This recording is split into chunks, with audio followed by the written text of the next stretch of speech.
قائد اعظم محمد علی جناح کو خراج عقیدت۔ آج ہم یہاں ایک ایسی عظیم ہستی کو خراج عقیدت پیش کرنے کے لیے آئے ہیں جنہوں نے برصغیر کے مسلمانوں کو نہ صرف ایک واضح منزل دکھائی بلکہ اپنی بے مثال قیادت، اصول پسندی اور عزم صمیم سے ایک آزاد مملکت پاکستان حاصل کر کے دکھایا۔ وہ عظیم رہنما، وہ مرد آہن، وہ بابائے قوم قائد اعظم محمد علی جناح ہیں۔ قائد اعظم محمد علی جناح 25 دسمبر 1876 کو کراچی میں پیدا ہوئے۔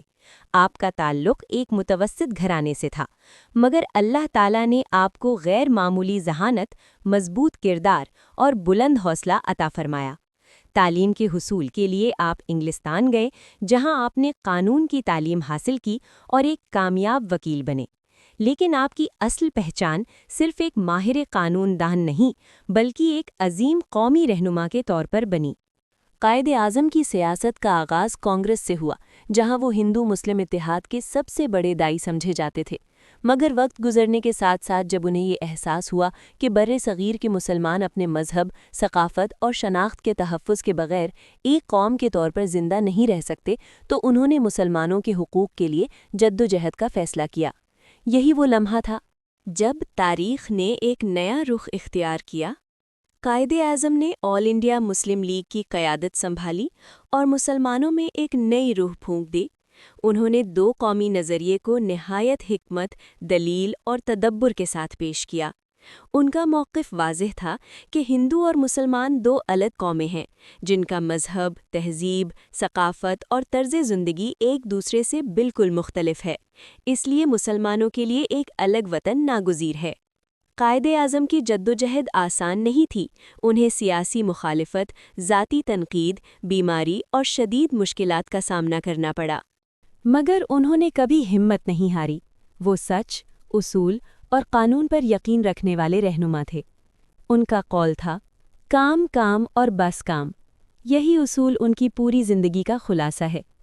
1940 کی قرارداد لاہور قائد اعظم کی قیادت میں مسلمانوں کی منزل کا اعلان تھی۔ اس قرارداد نے برصغیر کے مسلمانوں کو ایک واضح مقصد دیا۔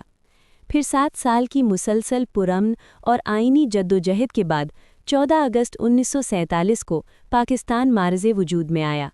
یہ دنیا کی تاریخ کا ایک انوکھا واقعہ تھا کہ ایک نئی ریاست صرف نظریے اور قیادت کی بنیاد پر قائم ہوئی۔ قیام پاکستان کے بعد قائد اعظم نے ایک ایسے پاکستان کا خواب دیکھا جو اسلامی اصولوں پر مبنی ہو، جہاں قانون کی حکمرانی ہو، اقلیتوں کو مکمل آزادی حاصل ہو اور ہر شہری کو مساوی حقوق دیے جائیں۔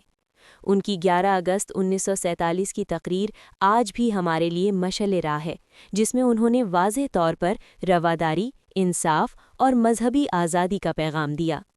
بدقسمتی سے قائد اعظم رحمۃ اللہ علیہ قیام پاکستان کے بعد زیادہ عرصہ ہمارے درمیان نہ رہ سکے اور 11 ستمبر 1948 کو اس دنیا سے رخصت ہو گئے۔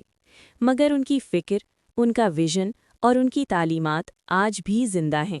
وہ ہمیں اتحاد، ایمان اور نظم کا درس دیتے ہیں، جو پاکستان کی بقا اور ترقی کی بنیاد ہیں۔ آج ہمیں بطور قوم یہ سوچنا ہوگا کہ کیا ہم قائد اعظم کے خوابوں کا پاکستان بنا سکے ہیں؟ کیا ہم دیانت، انصاف، محنت اور قانون کی پاسداری کو اپنا شعار بنا چکے ہیں؟ اگر نہیں تو ہمیں اپنے رویوں اور کردار پر نظر ثانی کرنا ہوگی۔ آئیں، آج کے دن ہم یہ عہد کریں کہ ہم قائد اعظم کے فرمودات پر عمل کریں گے، ملک کی ترقی کے لیے ایمانداری سے کام کریں گے اور پاکستان کو ایک مضبوط، خوددار اور خوشحال ریاست بنانے میں اپنا کردار ادا کریں گے۔ آخر میں ہم اپنے عظیم رہنما کو سلام پیش کرتے ہیں۔